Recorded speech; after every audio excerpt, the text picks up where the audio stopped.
Hello, and thank you for joining me. I'm sorry, it's been a long time since I've been sat in this chair talking to you guys. I promise you there is stuff going on in the pipelines. I'll talk about that more later. But for now, we're going to be focusing today on, well, really the topic that everyone else has been talking about for the last week. Banksy has caused chaos in the art world once again. We're going to unpack it right here, right now. My name's Doug. You are once again watching FWTV. I've also decided I think I should get like a jingle or an ident in there somewhere. If you are watching this and you happen to make jingles or idents and think I could make something for this, get in touch. I promise you it'll be great exposure.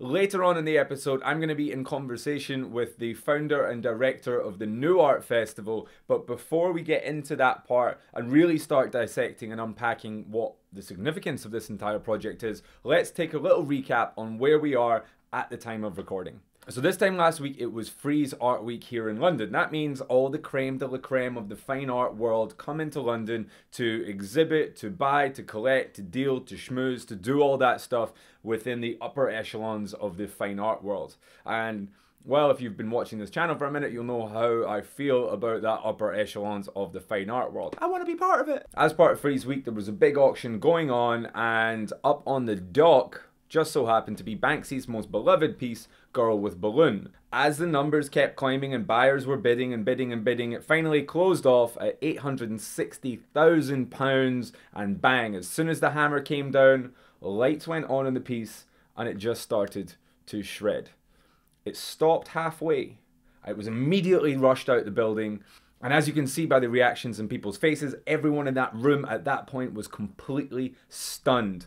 Once Banksy announced this the next day, we, the rest of the world, were also completely stunned. Some of the biggest questions that have been asked so far are, was this all a hoax? Was Sotheby's, the art auction house, in on this? Was this all just a plan so that he could get more attention and increase the value of the piece? Now, I don't have the answer to a lot of these questions, but since then, since the week of this dust settling, some new information has started to come out. So it does look like the idea itself has actually already been done in 2015 by a French interventionist group, but you know, it's Banksy, so nobody really pays any attention to that.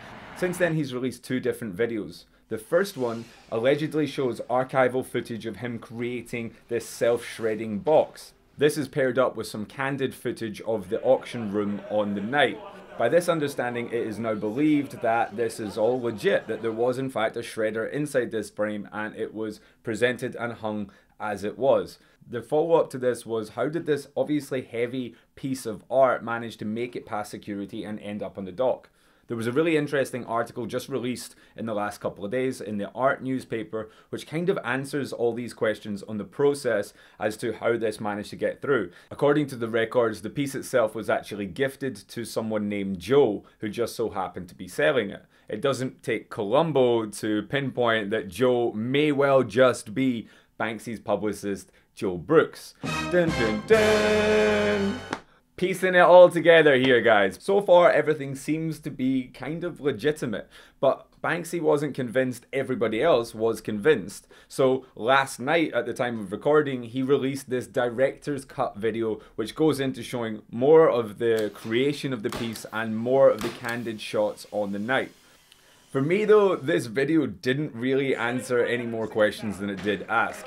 I learned two things, really. One, that the piece definitely did self-shred on that night and everybody in that room was shocked. Number two, Frieze looks whack. My god, that crowd couldn't look any worse. The real essence of this director's cut comes right at the end, when some titles come on the screen and it says that the shredder had worked perfectly in rehearsals. Then we see a shot of the entire piece being shredded. Now this leaves us in two minds, because until that point everybody was reading this as the notion of him deliberately half shredding a piece of art to create something rather than to destroy. If his entire purpose of this prank from the start was to destroy the piece, that it gives us an entirely different reading as to how we're looking at this situation. Before I sat down to record this piece, I called up New Art founder and director Martyn, who is way more qualified to talk about street art history, the significance of this piece, than I am, and I wanted to pick his brain as to really what Banksy's ethos was. At the time of recording, I was actually in Spain and Martyn was in Norway. We did the whole thing through Skype, and this was done a couple of days ago from where I am just now. And this new director's cut video hadn't actually been released at this point, so there were still a few more layers in the story to emerge. However, I think the vast majority of what we discussed still stays relatively true. If you listen to this and you think, I'd like to hear the whole conversation, then don't worry, you can hear the whole thing. I've put it up as a podcast, and the link is in the description right below. Here's my conversation with No Art founder Martyn Reed. Martyn Reed. Yes, mate. Thank you for taking a wee bit of time out your schedule to sit and have this chat with me about the big man. So I guess let's just kick off. Is there any remote possibility that Sotheby's aren't involved in this? I was wondering how many times we were going to actually say Sotheby's, because maybe that's part of their game Oh, maybe plan that's as part of the big plan. Maybe we should just beep that out, you know? That word must have been said like 1 million times in the last week. Okay, that's a good point. All right, let me rephrase my original question. Is there any chance the auction house in question were not in some way involved in this? In your opinion? I think that's... how many opinions will there be about that? There's going to be millions, aren't there? They either are or they're not. I don't think it detracts or adds anything to the work, whether we unpack it or not. It's a little bit like, did Duchamp's fountain come from an ironmonger's, or did it come from, the corner shop, or did he have it in the studio already? Or in fact, did he make it at all? We've been through that debate in contemporary art for 50 years, So to have it now, because it's a Banksy, I think it's a little bit disingenuous that we try and unpack the work in that way. Because it's almost just the question itself kind of, defeats the object of creating a piece. I don't think we should question that at all. I don't think it's interesting. He was very much aware that was what he was doing, though. He was creating a piece. There was never, from my understanding of this, there was never a point at which he was destroying a piece. He was creating a new piece. And originally, during our reading of this, everybody was like, he's poking fun at the scene. Just for the audio listeners, Martyn Reed is consistently drinking out of a very classic Coca-Cola, in fact, a very classic branded cola drink bottle, trying to do some product placement for the video. So because he was, half semi-shredding this, it was an act of creation rather than necessarily destruction. Maybe it was both. But he originally, people thought he was just poking fun at the scene. But actually, really what he was doing was something kind of different. So how should we be reading this?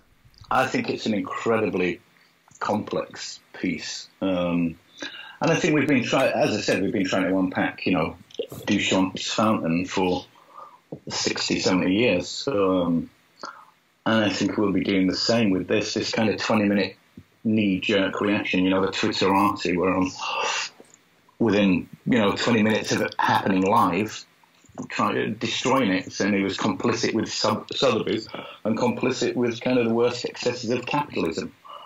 The idea that you take an auction house as part of the process of creating the work, I think it's fascinating. That auction houses have been pretty much left alone for the last 100 years as a target for, the art world. Everyone who kind of, wants to challenge kind of a neoliberal ideology, they will attack the art world, but very few people attack the process of creating value through capital in the same way as an auction house does. So I think it, and I still think it's really interesting. I have to say, a lot of what I say now is I don't necessarily believe. I'm still thinking about this a week after, and I haven't really resolved the issue. But I think that's a little bit, neoliberalism does that to you, yeah? It's a little bit like Mark Fisher's capitalist realism. You get tricked into thinking capitalism's the only game in town. So therefore, there's no point in questioning it, that this is it. So if you work within this paradigm, what's the point of questioning the paradigm that you've already submitted to, that there is no alternative? And I think a lot of people are disappointed because they expect kind of, they expect maybe radical political work to represent some weird 1970s leftist ideology, and we all get a little bit bitter and confused because the game's not really like that anymore. So I think it's a really important work, and I think it'll be viewed. Would this have been different if he had devalued the piece rather than increased the value? If that piece, if the girl with the bone had completely shredded, I think you'd be looking at this from a very different perspective as to a semi-shredded piece. Where I don't think we'd be having this discussion now, right? I think had it been destroyed, someone like the Sincere group, who will go chop out pieces for wealthy clients from the street, I think it also ties into that. I don't think it's an accident that it's a girl with balloon that he decided to destroy as well. It's voted in 2017 as the UK's favourite piece of art. So I think that a lot of thought went into this and behind this, and of course it could have been done in different ways.